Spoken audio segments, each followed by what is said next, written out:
A police officer committed cruelty on an orphan child. Then what happened was an incident worth learning from. In an old small town of Punjab, during the day the market was crowded. In the evening, as the azan ended, shops closed, and at night it seemed the entire town sank beneath the earth, into silent darkness. The wind carried dust, and the smell of cooked lentils filled the alleys of the town. In the regular marketplace, one person walked in police uniform, head held high, lips pursed with authority. His name was Rekha Farooq Shah. Seeing him, shopkeepers stopped talking, rickshaw drivers clutched their handles tightly and sat stiffly. Mothers whispered to their children, "Stay quiet, don't make noise, or Farooq will come." Farooq's eyes were sharp, as if he could pull out the hidden fear from anyone's face. Even the sound of his footsteps spread a silent terror nearby. He spoke little, but when he did, his voice carried such authority that ordinary people lowered their eyes. He considered himself not only a symbol of law-abiding, but even above lawmaking. To him, right or wrong was secondary. The main thing was that his word was the final word. This arrogance made him the most feared man in the town. However, behind this strictness, there was a bitter childhood. Farooq's house was made of mud, with a tin roof that leaked in the rains. If his day labor father did not get work, there was no food for the night. His mother worked in other houses, and the few coins she earned barely kept the stove burning. This scarcity made Farooq stubborn from childhood. He was determined that this situation had to change. With old books, borrowed notebooks, and smoky lamps instead of proper lighting, he studied. In his mind, one goal: he must rise to the top. Eventually, that stubbornness and intelligence took him to the doors of the police academy. During training, he learned discipline, rules, and responsibility. But as he returned to the town, alongside that education, a secret pride inside him also grew. As he received promotions, his gaze became sharper, his voice harsher, and his behavior more ruthless. The boy who once shivered in poverty no longer looked at anyone suffering. The uniform seemed to push him away from humanity. The pain of people was only the noise of the crowd to him. In the other part of town, a mud wall, bamboo fence, and a roof patched with plastic sheets. There lived Amina Bibi and her grandson Faisal. Faisal was 11 years old. Both his parents had passed away many years ago. So his grandmother was his shelter, his grandmother was his support. Amina Bibi had breathing difficulties. She would get out of breath even while walking. Yet she always spoke about her child. She taught her grandson, "Never belittle work, boy. If your mind is pure, every honest deed becomes an act of worship." Faisal's day began in the darkness of early dawn. The sky still had a bluish layer of clouds. The birds had not yet fully awakened. He carried an old torn bag on his shoulder and tied a rough rope around his waist. Then, in the back empty space of the Naradomar market, among piles of garbage everywhere, plastic, paper, rusted iron, broken tin, whatever could be sold, he collected and sold it. With the little money he earned, he bought his grandmother's medicine, 1 or 2 kilos of flour, and if luck favored him, a banana or an apple. Society called his work dirty. Some people wrinkled their noses. But Faisal knew this was his path. This was his dignity. During work, he repeatedly thought to himself, "May I earn a little more today? Grandma's cough has increased. The medicine has finished." Even with this thought making him tired, he did not stop. His hands with dark nails, dust on his forehead, but his face carried determination. This stubbornness, this labor, this fight for survival, all seemed larger than his age. Everything in its own way, beautiful, but in some eyes, sharp. Especially to Farooq Sahib, he thought these people spoiled the city's beauty, blocked the path of progress. Seeing poor people stirred irritation inside him. He thought, If I am not strict, they cannot be controlled. That day, in the morning, the light had not fully spread. The trees by the roadside cast shadows. A kite sat on the mosque minaret in the distance. The wind carried the sharp stench of garbage. Faisal, with a bag full of old items on his shoulder, was crossing the road alone. Just then, from behind, the screech of a wheel, a police jeep braked in front of him. Dust flew, hitting Faisal's face. The door opened and Farouk got out. The sound of his boots crushing the street stones echoed. He looked from afar at the bag and in a commanding tone asked, "What's in there?" Faisal could not speak at first, then gathering courage slowly said, "Grandma is sick. I need to bring medicine. I will sell these." Farouk pursed his lips and smiled, a cold smile filled with contempt. "You will bring medicine? You dirty the city and speak so boldly." Before Faisal could finish, he leapt, snatched the bag. Faisal stretched out both hands to stop him, but his weak arms were nothing against strong boots. Farouk lifted the bag and slammed it onto the ground at Naradomar. In a moment, everything was over. Plastic bottles, paper, pieces of tin all floated in dirty black water, disappearing without a trace. The bag's contents tore open, mixed with mud. All the day's hard work destroyed. Faisal's throat went dry. He did not shout. He did not call anyone. He just stared, eyes wide. His lips trembled, but no sound came. After a long time, very softly, he said, "Sir, if Grandma is without medicine, she will suffer greatly." Farouk's face showed no change. Instead, he scolded, "Get out of here. If I see you here again, I will send you to the station." Saying this, he got into the jeep and closed the door. The jeep jolted forward, kicking up dust that covered Faisal's eyes and face. The little boy sat by the roadside for a moment, his hands trembling, his chest burning inside, but he did not cry. He untied the rope, clutched the torn part of the bag with both hands, and slowly stood up. Then, bowing his head, he began walking toward the house. His footsteps, as if knocking on a tired door, reached Amina Bibi. Seeing the work-filled glow in her grandson's eyes, she understood everything in an instant. What happened? The boy Faisal sat on the ground. In a dry voice he said, "Everything is ruined today. Someone snatched the bag. How will I get the medicine now?" Amina Bibi placed her hand softly on her grandson's head. In a trembling voice, she said, "Be patient, boy. Injustice never lasts forever. Allah knows how to deliver justice." Faisal nodded, but inside him waves of questions rose. Was it only meant to hurt the weak, or one day around some corner would the injustice finally end?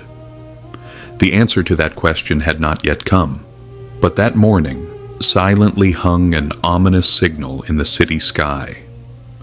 The morning had passed quietly, but the afternoon was not the same. The sun, high in the sky, scorched the road with intense light. Even in the city's alleys, the air seemed hot. People wore expressions of irritation.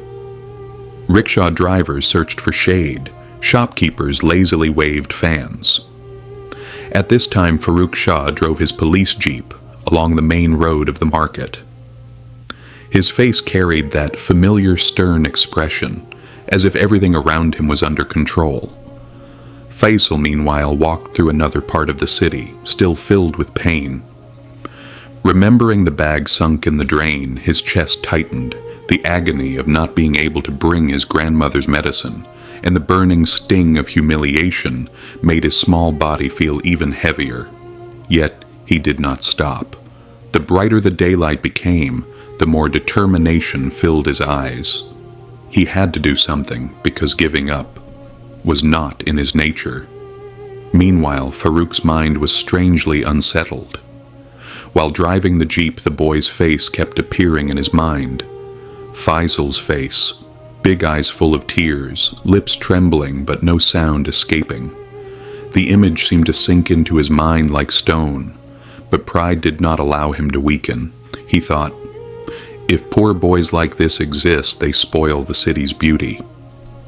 They must be controlled. He believed his actions were correct, though somewhere deep inside a shiver persisted. By the afternoon, Faisal was again wandering one end of the market, hoping to collect a little. His hands held nothing, the bag on his shoulder empty. Suddenly he saw a few old bottles and papers lying on the side of the road a short distance away. He ran quickly and began picking them up. At that very moment, Farouk's jeep re-entered that street. He stopped the vehicle and watched from a distance for a moment. This time he said nothing, but his eyes carried the same harshness. Faisal, lifting his eyes, did not look at him, only bowed his head and continued his work. His mind told him, I am not doing anything wrong. Being poor is not a crime. Suddenly, an unusual feeling arose in Farouk's chest. It was like a silent challenge. The boy was neither afraid of him, nor did he speak. He was only focused on his work. This struck at Farouk's pride. But at that very moment he felt a slight unease begin in his stomach. At first he paid no attention, thinking, maybe it's because of the heat. But within moments, that unease intensified as if a fire were burning inside. Back home, sitting at the dinner table, Farouk thought the discomfort would pass, but it did not. Instead, with each passing moment, the pain and strange heaviness increased. Sweat gathered on his forehead. His hands and feet began to shake. Rising from the chair, he stumbled and fell to the floor. Breathing was difficult. Everything before his eyes blurred. And at that moment, only one image surfaced in his mind. Faisal's silent gaze, which had voiced no complaint, yet had said everything. A question arose in his mind. Was this the boy's curse, or a warning from Allah for me? His heartbeat seemed to pound harder. Writhing in pain, he realized that perhaps a major change was about to come in his life. Night had deepened. Farouk lay on the cold floor, writhing in pain, struggling to breathe. The pain in his stomach grew moment by moment. His forehead was drenched in sweat, his throat dry as wood, his head spinning. But whenever he closed his eyes, that scene returned. Faisal Bog sunk in the drain, the little boy's helpless effort with his small hands, his gaze full of tears. He tried drinking water several times, but swallowing was difficult. Even rising to go to the bathroom, he could not summon the strength. Inside the dark room, suddenly he felt a strange fear, a fear he had never admitted to anyone. All these years, he had shown fear to others, ruled them, committed injustices. But today it seemed an invisible force was ruling over him. Outside the door, the street was silent. Only the distant bark of a dog and the whisper of the wind could be heard. Tears welled in Farouk's eyes, from pain, fear, and a strange sense of guilt. He remembered his own childhood, when he too had suffered hunger and humiliation when someone could have helped him. But now, he had taken away that opportunity for help from so many faces. Unable to improve the situation, he lay down on the bed, but the unease in his stomach seemed impossible to contain. It felt as if something was moving inside. He placed his hand on his stomach in fear and realized the swollen area was warm and strangely hard. At that moment, a cold current flowed through his mind. Was this a disease or punishment from Allah?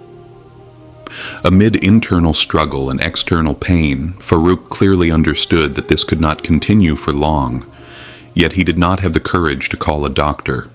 He felt shame and humiliation would engulf him. Rather, he thought, perhaps this pain is what I deserve. About an hour later, when the pain became somewhat bearable, he looked toward the door and sighed. Suddenly, there was a knock from outside, a soft, hesitant knock.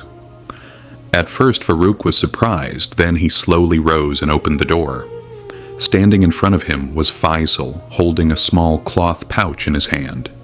Farouk tried to speak, but stopped. The words stuck in his throat.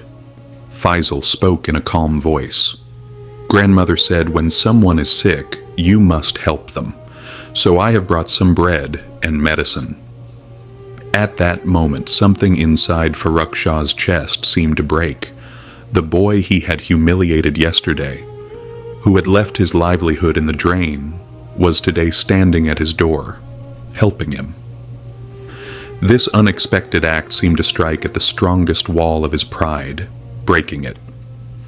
He silently took the pouch in his hands and sat down beside the door.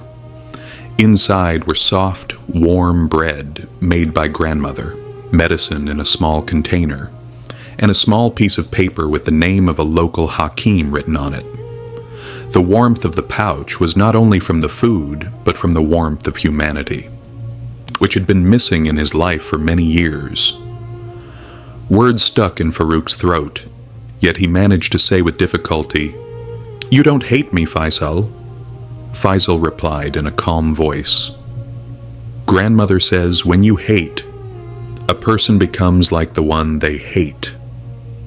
We only seek justice from Allah. He is the best judge." These words seemed to sink deep into Farooq's soul.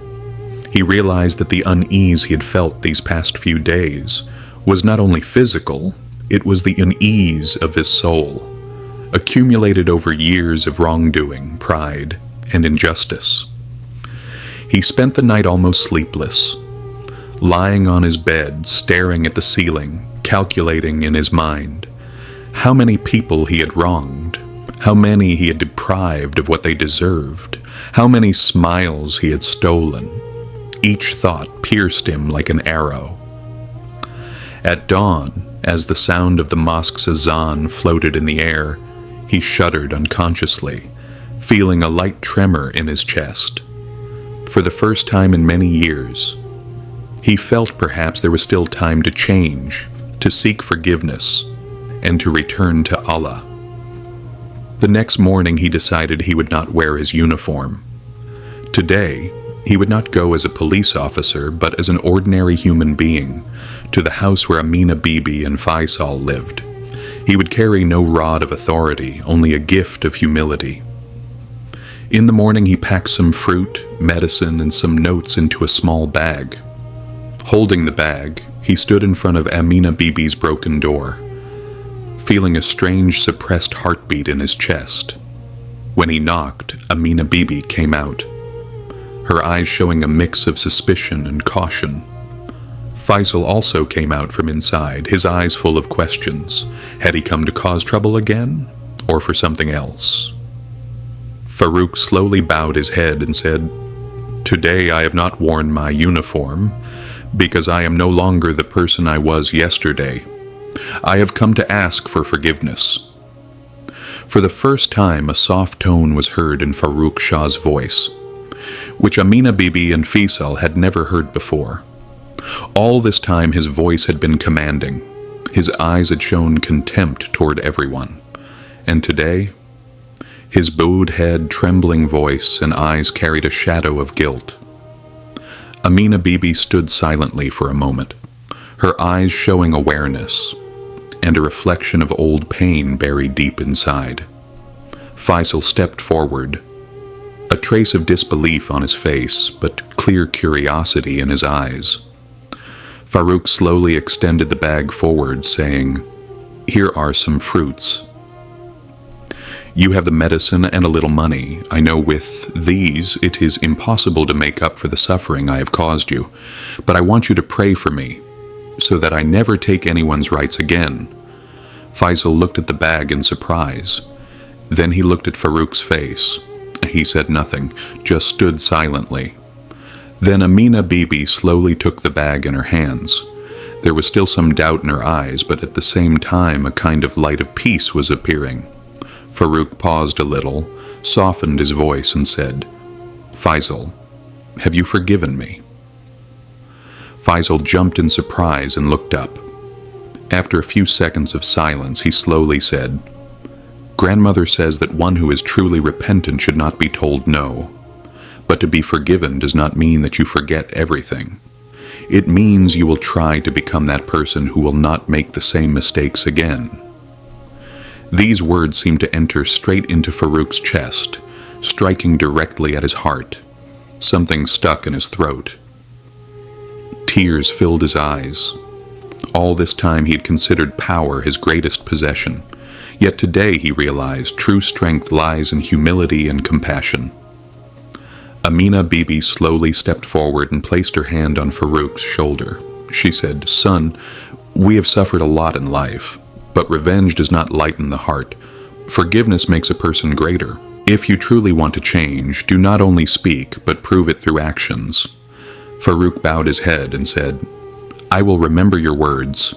From today I will try to make each day of my life be of some benefit to someone." That day, standing in the courtyard of that small clay house, beneath the broken wall, a police officer with a hard mind, for the first time began the path of a humble human being. This day became the greatest turning point of his life, the beginning of change. From that day on, Farouk Shah was no longer the same. Even in his police uniform, he was no longer a symbol of pride, but became an example of humility and service. First, he opened the cupboard in his own house and took out old medals, certificates, and photographs, which for so long had been symbols of his pride. After looking at them for a while, he slowly organized them and set them aside. He told himself, "These are only pieces of paper and metal.